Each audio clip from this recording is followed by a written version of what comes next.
Growing up, I was the other sibling. You know the type. The one who didn't scream for attention, didn't have meltdowns when they didn't get the bigger piece, didn't demand that their name be embroidered on everything. That meant one thing in my family: I got nothing. My sisters, Jessica and Dana. Picture designer sunglasses indoors and matching monogrammed tote bags. They were born entitled, and raised to believe the world should fold around them like a beach chair. Our parents caved to every tantrum. I got told to be the bigger person. So I learned to live without. Until Uncle Ray, technically my godfather, left me his lakefront vacation house in his will last year. It was the first time in my life someone said, "This is for you." I didn't tell anyone at first. I took a week off work, stayed at the house alone, and just existed. No obligations. No fake politeness. No being talked over at the dinner table. It was peace.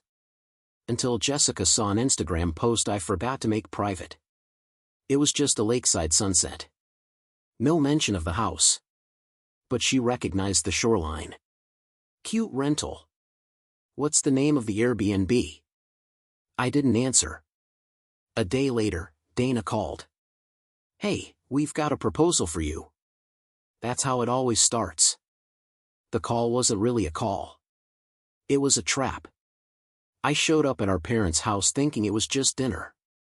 Instead, I walked into what Jessica proudly called a family pitch meeting. They even had a PowerPoint. They wanted to turn the vacation home into an Airbnb. Said it would be a perfect little side hustle for the whole family. And by whole family, they meant them.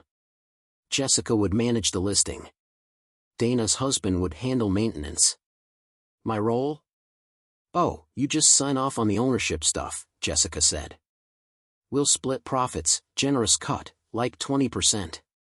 20% of a house I owned outright." I laughed. Not a bitter laugh. Not even an angry one. Just disbelief. "The answer's no," I said. "It's not up for discussion." Their smiles dropped. Like I'd stolen something from them. That night, I got an alert from a service I used to track business filings under my name. Long story, bad identity theft scare. A new LLC had been filed using my legal initials. J.D. Lake Properties. The registered agents? Jessica and Dana's husbands. The address listed? My godfather's vacation house. I nearly threw up. They weren't just planning a business, they were trying to make it look like I was already part of it. I called Dana. "Undo it. Now." She had the gall to say. "We just figured once you saw how far we got, you'd want in. You're too sentimental. This is just maximizing value." I sent them a cease and desist the next morning. Didn't think I'd ever need one for family. After the cease and desist, I assumed they'd back off. That's what normal people do when they're told in legal language to knock it off or face consequences. But entitled people? They double down. And Jessica and Dana don't know how to take no without flipping the board over. I wasn't even at the house when it happened. I'd gone back to the city for work. Just a Friday through Sunday trip. The kind of thing that shouldn't require surveillance footage or police reports. But I got a ring notification at 2:41 a.m. Saturday morning. It was motion-triggered, someone walking around the back patio. At first I thought, maybe an animal. Then the floodlight kicked on, and I saw two men with flashlights and gloves. Dana's husband. And Jessica's. Trying to pick the lock on my back door. See, after I inherited the place, I installed a hidden secondary security system, separate from the visible cameras and ring setup. Not just that.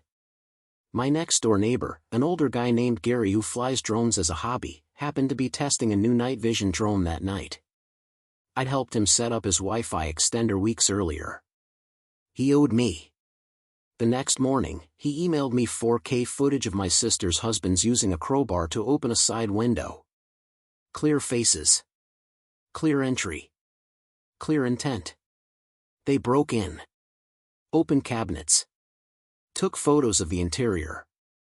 They weren't robbing me, they were inventorying. For their fake vacation rental. I called the cops. Drove back that afternoon. By then, the house was untouched again, just a broken window and 2 sets of boot prints. But the evidence? Ironclad. The sheriff's office took it seriously. Because I had everything. Ring footage, timestamped. Drone video, high-res, clear faces. Filed LLC proof of motive. Cease and desist showing prior conflict. It wasn't a family squabble anymore. It was felony trespass. Potential burglary. The moment the police report became real, public record real, everything changed. Texts started rolling in. From Jessica. Hey. I think things got a little out of hand. From Dana. Can we talk? Like just us? No cops? They went from treating me like a stingy landlord to acting like I was the one being unreasonable for calling the police after a literal break-in. But I didn't respond. I let their lawyers call me instead. They wanted to settle. No criminal charges. No press. Just a mutually beneficial agreement. The offer? They'd withdraw the LLC. Cover the broken window. Apologize, sort of.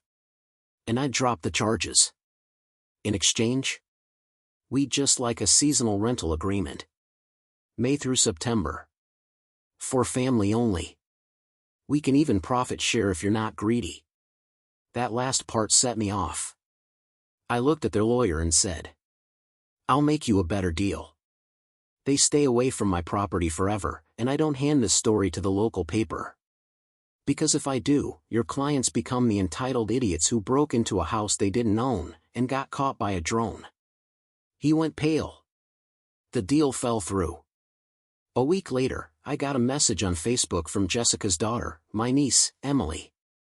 Uncle Jay, is it true what happened? My mom said it was a misunderstanding. But we saw the drone video online. You're not pressing charges, right? I hadn't posted the footage. Turns out, Gary, my drone neighbor, had. Just the entry clip. Muted. With the caption. Homeowner caught these two trying to turn his house into their cash cow. Guess who pressed charges? It had over 40,000 views. Suddenly, my sisters weren't just family. They were memes. Emily sent one more message. I'm sorry they did that to you. You didn't deserve it. I sat with that for a while. Because I hadn't realized how long it had been since someone in my family told me I didn't deserve to be taken advantage of. There's a strange kind of silence when entitled people realize the rules actually do apply to them. I stopped responding after mediation fell through. No more texts. No more voicemails. Just waiting. Letting the system work for once, instead of trying to be the bigger person. 3 weeks later, I got the update from the sheriff's office. Trespassing, 2 counts. Attempted unlawful entry. Property damage. Conspiracy to defraud. It wasn't a slap on the wrist. It was real. Their husbands were both served court summons.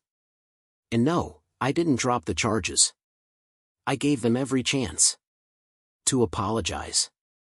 To back off. To respect that maybe, just maybe, I earned something in my life without owing it to them.